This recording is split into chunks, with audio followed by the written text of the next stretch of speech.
Assalamualaikum warahmatullahi wabarakatuh. Nama saya Nura Ain binti Muhammad Azrawi bernombor matrik C21A2075.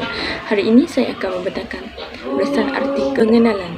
Tajuk artikel yang saya pilih ialah Seni Wow. Lokasi kajian yang dibuat ialah Galeri Wow SPI yang terletak di Jalan Pantai Cahaya Bulan, Kota Baru, Kelantan. Perkataan Wow dikatakan berasal daripada perkataan Thailand memandangkan negeri Kelantan dan Terengganu, Perlis dan Kedah menggunakan perkataan tersebut. Permainan Wow adalah merupakan salah satu permainan tradisional. Antara kaum yang memulakan permainan Wow ialah kaum Melayu dan kaum Siam. Kemunculan nama Wow jika dikaitkan bunyi yang terhasil pada busur yang dikaitkan pada Wow. Seni pertukangan adalah salah satu cabang kesenian orang-orang Melayu yang amat terkenal di negeri Kelantan. Tukar-tukar Wow yang mahir mempunyai cara tersendiri iaitu mengukur dan menimbang. Petuanya tentulah didapati daripada orang-orang tua, tetapi kebolehan sebenar adalah diperolehi melalui pengalaman. Tepatnya meraup buluh dan memasang rangka Wow akan menentukan kecantikan bentuk Wow dan disokong dengan teraju yang dipasang dengan tepat. Kemahiran pertukangan dan kesenian orang-orang dipercayai telah wujud sejak zaman berzaman. Hasil pengaruh tamadun Hindu dan Islam yang memang terkenal dengan pertukangan barang logam seperti emas dan tembaga. Pelbagai motif terdapat dalam pertukangan figure. Ini antaranya motif bunga-bungaan yang menjala dan motif Wow. Sejarah dan asal-usul produk, kepercayaan dan simbolik. Wan Anwar bin Wasobi'in 44 tahun. Beliaulah yang menyambung legasi perbuatan Wow setelah ayahnya Pak Sobi'in meninggal dunia akibat serangan jantung pada 2018. Arwah Pak Sobi'in mula membuat Wow pada 46 tahun yang lepas. Dari situlah penglibatan pertama beliau dalam pembuatan Wow. Selepas kematian arwah, Wan Anwar mengambil alih sepenuhnya perusahaan pembuatan Wow ini dan beliau pula sudah membuat Wow 21 tahun yang lepas dan sekarang masih bergiat aktif. Pelbagai koleksi yang ada seperti Wow Bulan, Wow Puyuh, Wow Jelebudi, Wow Kucing dan Wow Sobek. Ada yang berpendapat tentang asal-usul Wow tersebut adanya pengaruh agama Hindu iaitu pengaruh kerajaan Sriwijaya.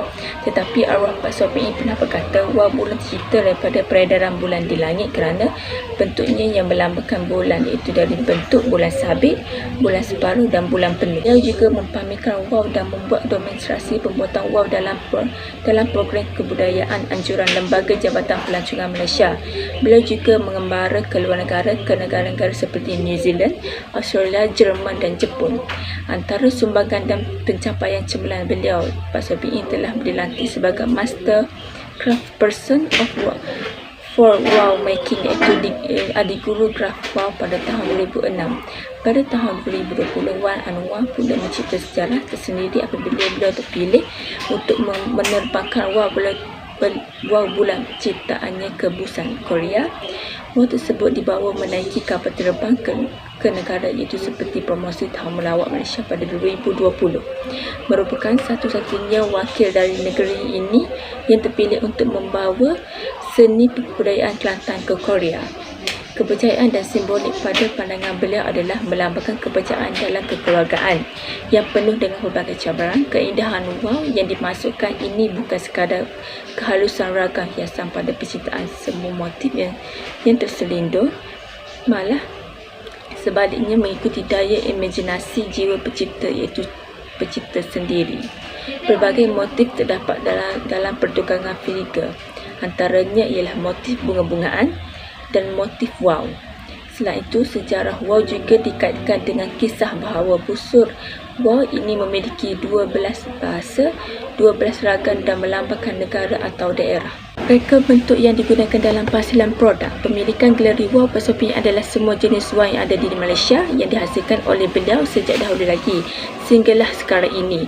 Wan Anwar berkata setiap negeri mempunyai tradisi yang tersendiri kecuali Kuala Lumpur dan Penang tidak mempunyai Wow negeri iaitu Wow tradisi negeri masing-masing.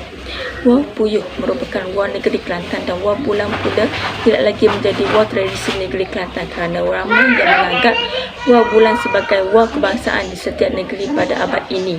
Seterusnya ialah asal-usul nama Wow Bulan diberikan kerana penyamaan bulan seperti separah pada bahagian atas dan pada bahagian tengah pula merupakan bulan penuh pada bahagian bawah dan bahagian ekor menyamai bulan sabit.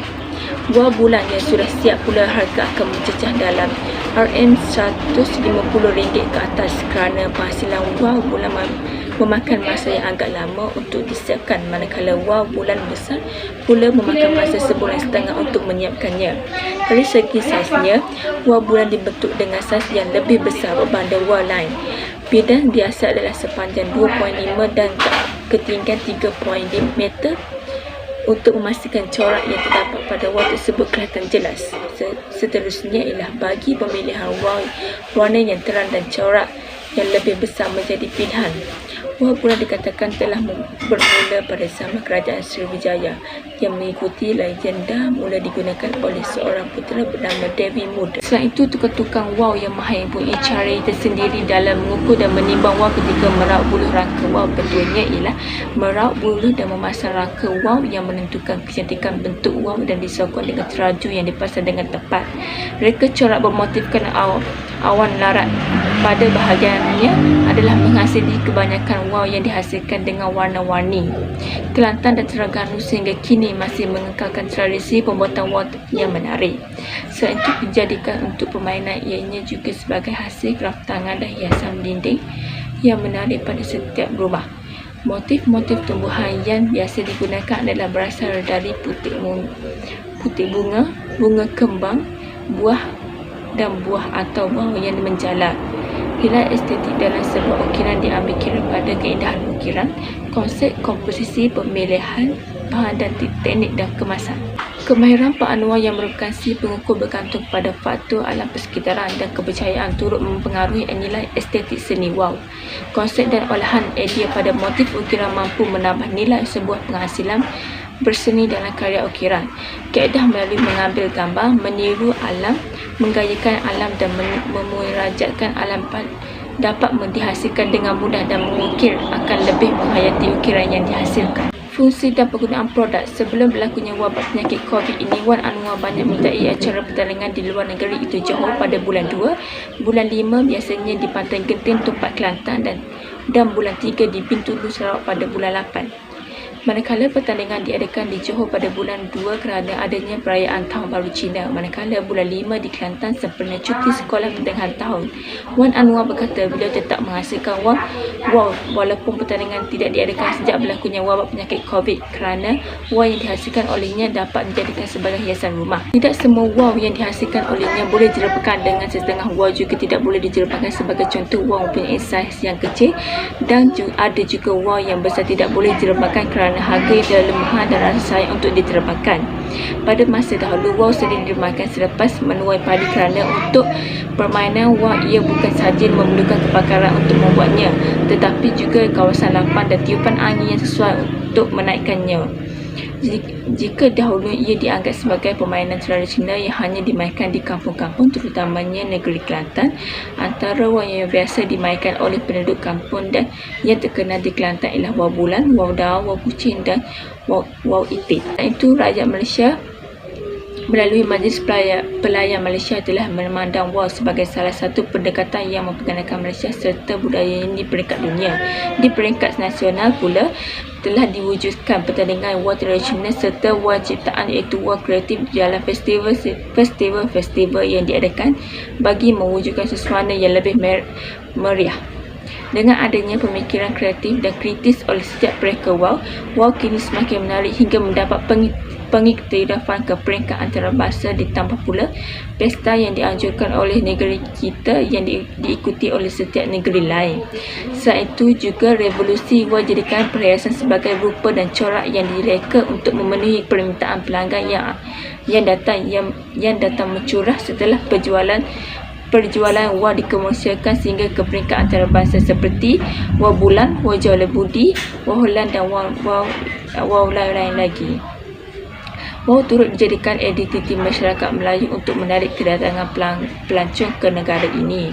Hal ini boleh menambah bilangan kedatangan pelancong yang menyalami budaya masyarakat Melayu. Seterusnya dapat meningkatkan ekonomi negara Malaysia. Di samping itu, fungsi wah juga dikatakan sebagai kraf tangan untuk pelancong yang datang berkunjung ke negara ini sebagai oleh-oleh untuk diberikan kepada keluarga atau saudara serta jadikan kenangan sepanjang hayat. Bahan apa yang digunakan dan bagaimana produk yang dihasilkan. Antara bahan utama yang digunakan dalam pembuatan wak ialah buluh duri, benang, kertas dan pisau raup. Wak mempunyai 4 bahagian utama, iaitu kepala, sayap, pinggang dan ekor. Buluh duri yang digunakan akan diraup untuk membuang bahagian-bahagian yang tidak diperlukan seperti ruas dan kulit. Selain itu, tujuannya adalah untuk memberi keseimbangan pada bentuk berat bahagian sayap wak. Pisau khas digunakan untuk meraup dan mestilah benar-benar tajam bagi memastikan kerja tersebut dapat dijalankan dengan mudah dan mengelakkan kesilapan bahagian tulang belakang yang diraup. Raup bilah-bilah buluh duri untuk bahagian pinggang dan bulatan berbentuk bulan. Baut rautan di bahagian tersebut adalah lebih nipis dan bersaiz kecil 0.0 cm untuk memudahkan ia dibentuk. Setelah semua buluh diraup, proses seterusnya ialah semua bilah tersebut akan digosok pula dengan kertas pasir untuk menghasilkan buluh yang diraup tadi halus dan kemakai wak. Terdiri daripada beberapa bahagian utama, iaitu tulang belakang, tulang rentak sayap, rangka sayap dan rangka ekor. Buluh yang sudah diraup akan dipotong mengikut ukuran wak yang dikehendaki, iaitu 2 keping buluh untuk sayap dan 1 keping untuk tulang belakang dan 2 keping lagi untuk rangka ekor. Seterusnya ialah kepingan buluh yang hendak dibuat sayap perlulah seimbang dengan menandakan di tengah-tengah kepingan buluh. Bahagian sayap wak akan diikat terlebih dahulu. Sayap yang sudah diikat akan diikat pula di belakang. Ikatan di bahagian atas dan bawah ekor pada tulang belakang mesti memastikan bahagian ekor kemudiannya dipaut pada bahagian sayap. Untuk bahagian pinggang terutama jenis wak ditautkan berbentuk separuh bulatan. Kepingan buluh yang diraup pula nipis dibentuk menjadi bulatan untuk diikat di tengah pinggang wak. Saiz yang ditentukan dengan mengikut nisbah atau bersamaan dengan keluasan kepala wak.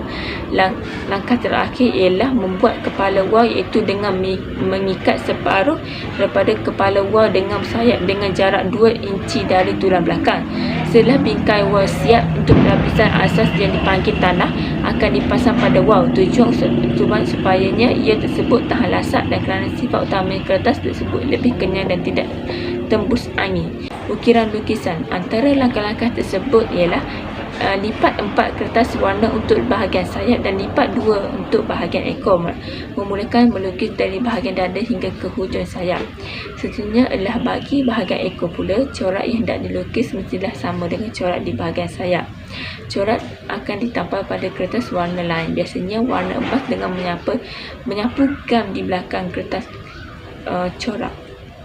Potong semula corak yang hendak disobek tadi pada tanah wak dengan hanya menyapu gam kanji di bahagian tepinya sahaja dan bahagian yang tidak lekat dikemaskan dengan menyapu gam menggunakan berus lukisan.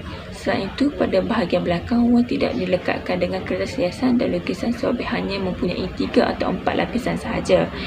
Memasang jambu atau rambu dengan dililitkan pada rangka ekor atau sayap wak. Jambu biasanya diperbuat daripada kertas krep yang dipotong dengan gunting secara memanjang untuk membentuk raup. Memasang busur hingga utama busur ialah untuk mengeluarkan bunyi atau wak diterbangkan. Terdiri daripada 4 komponen, iaitu bot daun ibus, inas dan buluh penyepit. Potong kepingan buluh dengan ukuran separuh daripada panjang sayap wak. Raup pinggang laut kepingan tersebut belah.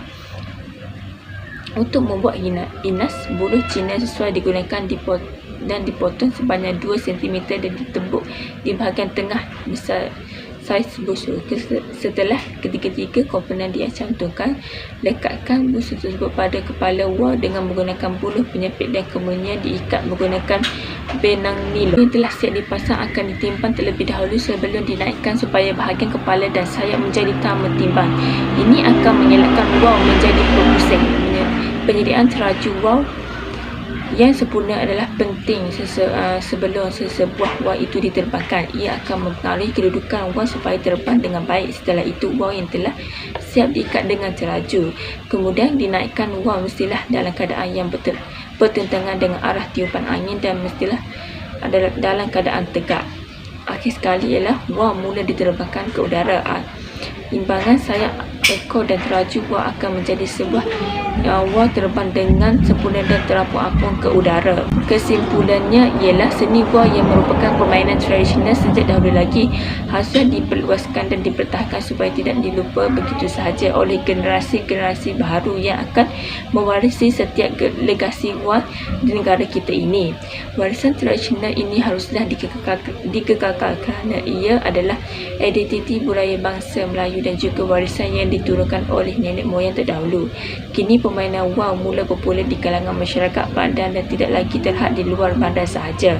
Permainan wau ini juga telah memodernkan dan mula memasuki peringkat antarabangsa dan dikenali meluas negara luar untuk membeli hasil wau ciptaan orang Melayu yang penuh dengan keunikan, kesenian, kehalusan hasil yang diolah oleh mereka. Wau selain itu, wau adalah lambang kebudayaan bagi masyarakat kini untuk diwariskan oleh generasi akan datang dengan lebih meluas lagi dan dikenali ramai dan juga dapat menaikkan lagi keunikan dan budaya masyarakat Melayu dengan lebih meluas dalam masa 10 tahun akan datang. Sekian, terima kasih.